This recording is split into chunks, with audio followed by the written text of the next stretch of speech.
Cordial saludo, mi nombre es Santiago Valencia Jiménez. Vamos a dar inicio a nuestra exposición del ensayo sobre el artículo La evolución de las herramientas de control de gestión.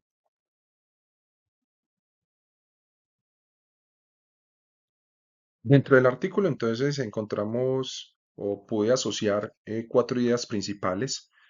La primera la llamo proceso sistémico. Entonces, en esta, el control de la gestión se concibe como un proceso sistémico, continuo y transversal a las funciones del gerente y de la estructura organizacional. Tiene una estrecha relación con la planificación, mientras que esta define los objetivos, el control de la gestión ayuda a su medición, ¿cierto? Y algo que considero muy importante y es al, al encauzar el cumplimiento de estos mismos objetivos. La segunda idea principal que encuentro la llamo enfoque de liderazgo. Entonces, existen como dos tipos de enfoque de gestión de control. El primero es un enfoque policial o tradicional que está muy asociado o centrado a la verificación de los resultados. Es cortoplacista, está orientado mucho a hechos del pasado y siempre busca responsabilidades o más bien responsables, utilizando herramientas pues muy rígidas como son las auditorías. Dentro de esta segunda idea principal también encontramos que hay otro tipo de enfoque, que es un enfoque más integrador, está más enfocado al aprendizaje de esos directivos, a la interpretación de las causas de las desviaciones y a la mejora continua mediante la capitalización, podríamos llamarlo así, de esos errores o esos feedback, ¿cierto? Que nos permitan en un largo plazo ese crecimiento a partir de esa retroalimentación que tenemos. La tercera idea principal que encontramos pues dentro de nuestro artículo es la influencia de las TIC. Entonces vemos que hay un alto impacto de las tecnologías de la información y la comunicación, la que ha llevado a una alta exposición a las tecnologías, perdón, que ha llevado a una alta exposición generando volúmenes muy grandes de datos, lo cual lleva a los gerentes a tener como reto, me parece a mí esto demasiado importante, y es la capacidad o desarrollar esa capacidad de seleccionar, procesar y filtrar los datos correctos en tiempos muy breves para reaccionar a entornos complejos e inestables. Y la cuarta idea principal que encuentro en el artículo es, la llamo herramientas de medición y control. Ha pasado de enfocarse, eh, el control de la gestión ha pasado de enfocarse a resultados financieros a tener una mirada más integral, más amplia en procesos y estrategia. Para esto se han expuesto tres tipos de herramientas.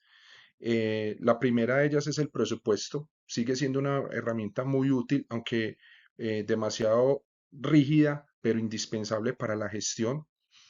La segunda herramienta son los tableros de KPIs.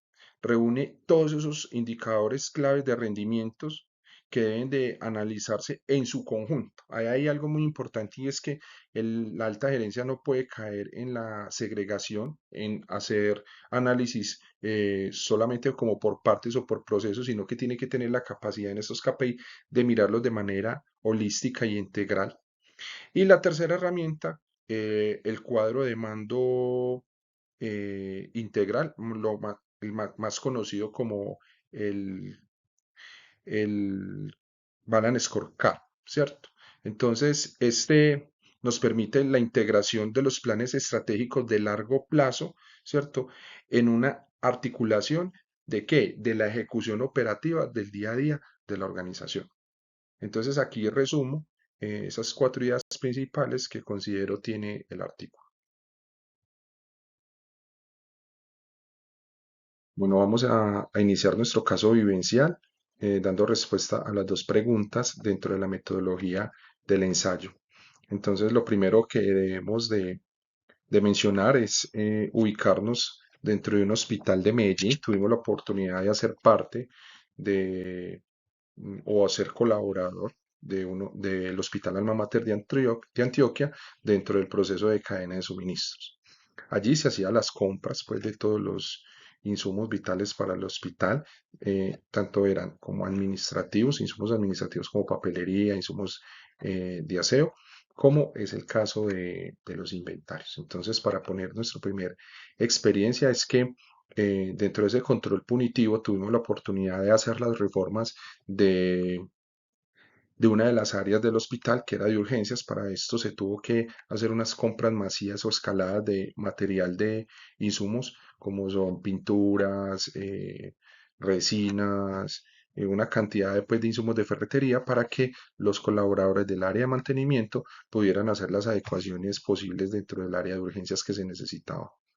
Dentro del flujo de proceso se hacía una solicitud por parte del área de mantenimiento, haciendo los requerimientos técnicos específicos del material que se necesitaba y se lo hacía al área a la cual yo pertenecía, que era el área de la cadena de suministros, ¿cierto? Allí nosotros lo que hacíamos era validar toda esa información, contrarrestar la información que teníamos en inventario para no hacer un sobrestock, o sea que si nos pedían, por decir, 10 galones de pintura, nosotros validábamos que teníamos dentro del inventario. Si teníamos 5, entonces salíamos a comprar 5, no 10 que nos solicitaban, y así sucesivamente con cada uno de con los insumos.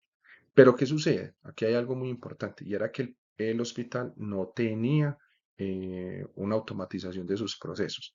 Toda esta, toda esta parte de inventarios y pronósticos de la demanda asociados a la compra se hacían manualmente, o sea, se tenía un registro en Excel y era manipulable obviamente por cada uno de los colaboradores que hacían parte de, del área. Entonces resulta que cuando nosotros hicimos la compra, que fue una compra un poco masiva, ¿cierto? A la hora de llegar todos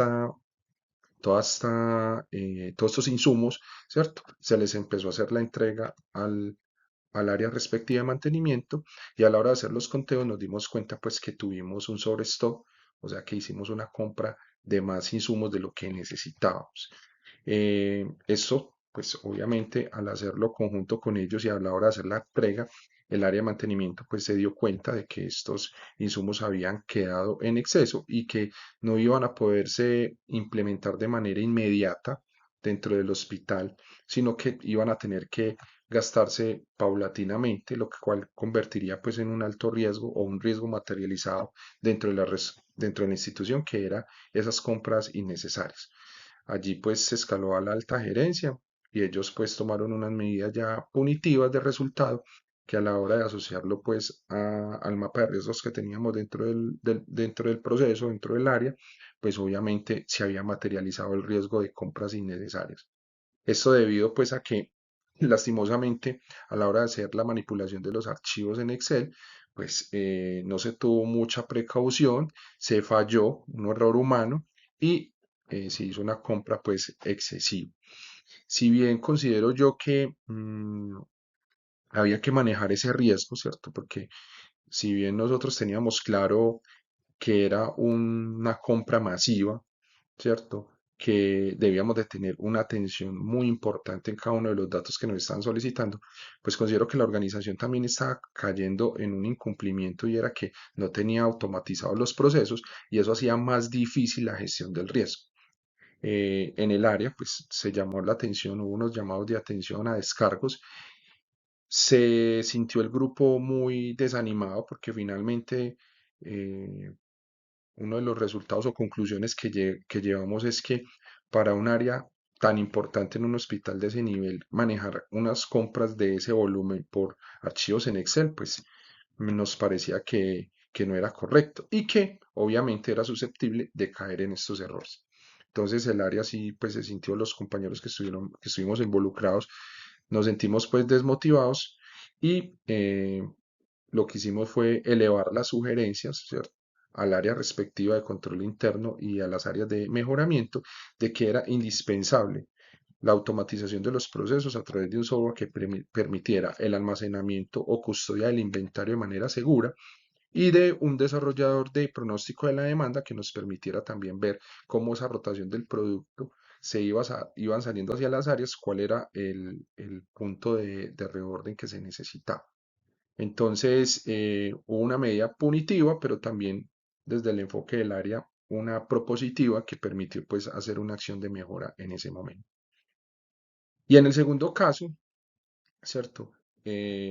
Donde en este, pues primero vemos pues como ese estilo de liderazgo que veíamos dentro de los principales ideas del artículo, que era ese enfoque punitivo. Y ya ahora, para hablar un poco sobre la toma de decisiones, pues el área no compraba directamente los medicamentos, ¿cierto? Eso se hacía a través de un proceso de outsourcing, que había una empresa que tenía todo ese proceso de abastecimiento, compra y suministro de medicamentos dentro del hospital. Por decisiones directivas se empezó a desescalar ciertas compras porque ya se iba a hacer por autogestión toda esta cadena de suministro de medicamentos.